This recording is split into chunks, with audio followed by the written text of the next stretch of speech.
Hi అండి, అందరికీ నమస్కారం. Welcome back to my channel. ఈ వీడియోలో ఏపీ ప్రభుత్వ ఉద్యోగులకు, పెన్షనర్లకు సంచలన నిర్ణయం అండి. పెండింగ్లో ఉన్న అన్ని పెండింగ్ బిల్లులు కూడా క్లియర్ చేసే విధంగా చర్యలు. మరి పూర్తి వివరాలు ఏంటో తెలుసుకుందాము. మీరైతే వీడియోని ఎక్కడికైనా స్కిప్ చేయకుండా చివరి దాకా చూడండి.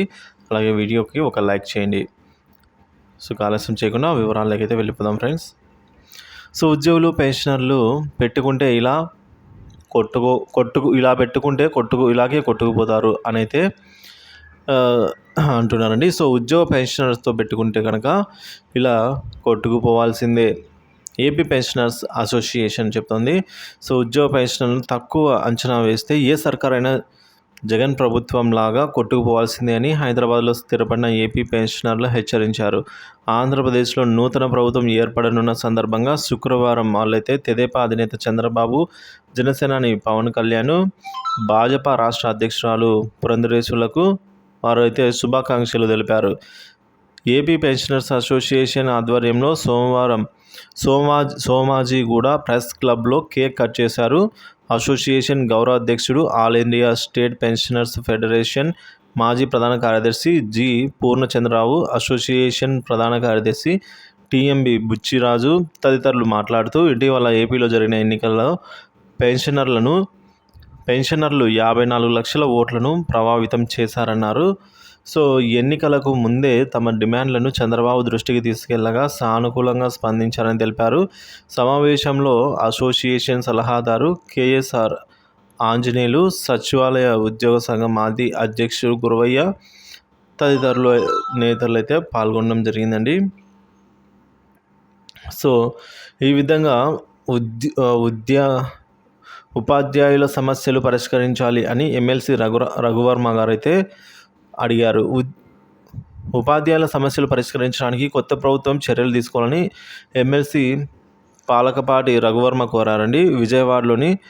విజయవాడలో ఆయన నిర్వహించిన ఏపీ ఉపాధ్యాయ సమాఖ్య కార్యవర్గ సమావేశంలో ఆయన మాట్లాడడం జరిగింది. సో పిఆర్సీ నివేదిక తర్వాత త్వరగా వచ్చేందుకు చర్యలు తీసుకోవాలని మెగా డిఎస్సి ప్రకటించాలని అన్నారు. అనంతరం అధ్యక్షురాలు వెన్నుపాటి మంజుల మాట్లాడారు. సో గత ప్రభుత్వం ఉద్యోగులను వేధింపులకు గురి చేసింది. ఉపాధ్యాయుల నియామకాలు చేపట్టకుండా బోధన భారం మోపింది.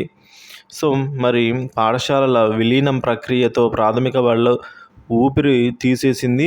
వీటన్నిటిని కొత్త ప్రభుత్వం సరిదిద్దాలి అని కోరారు. సమావేశంలో పూర్వ ప్రధాన కార్యదర్శిగా పాండురంగ వరప్రసాదరావు కూడా తదితరులు పాల్గొనడం జరిగింది. సో మొత్తానికి ఇలా అయితే జరిగిందండి.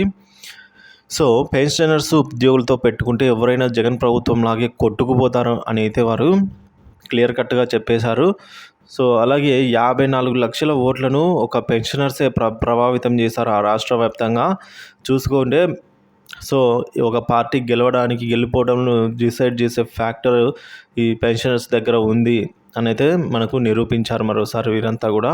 అలాగే ఎవరైనా సరే పెన్షనర్స్కి సంబంధించిన వారు అడిగిన డిమాండ్లు, కనీస డిమాండ్లు, న్యాయ డిమాండ్లనైనా సరే వాటికి తగు చర్యలు తీసుకునే మార్గంలో ఆలోచన చేయాలి తప్ప వారిని పక్కన పెట్టే స్థితికి వచ్చినట్లయితే సో వాళ్ళ ప్రభుత్వం ఎక్కువ రోజులు నిలబడదనే దానికి ఉదాహరణ అయితే మనం ఇది తీసుకోవచ్చు.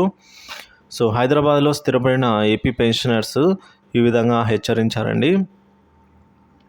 సో ఎన్నికలకు ముందే తమ డిమాండ్లను చంద్రబాబు దృష్టికి తీసుకెళ్ళగా ఆయన సానుకూలంగానే స్పందించారని కూడా తెలిపారు. సో మరి ఇప్పుడు ఎన్డీఏ ప్రభుత్వమే మనకి అధికారంలోకి రావడం జరిగింది కాబట్టి సో పెన్షనర్స్కున్న బకాయిలు అయితేనేమి, పెండింగ్లో ఉన్న ఏవైతే డిఏ, డిఆర్, పిఆర్సీ, ఐఆర్ ఇవన్నీ కూడా మొత్తం పెండింగ్లో అన్ని బిల్లు క్లియర్ చేసే విధంగా బాబు గారు అయితే చర్యలు తీసుకోవాల్సి అయితే అవసరం ఉంది. సో ఎప్పటికప్పుడు తాజా సమాచారాన్ని అందిస్తూనే ఉంటాను. ఏపీ ప్రభుత్వ ఉద్యోగ పెన్షనర్స్ పెండింగ్ బిల్లుల తాజా సమాచారం కోసం మన ఛానల్ అయితే సబ్స్క్రైబ్ చేసుకోండి. Thank you for watching this video.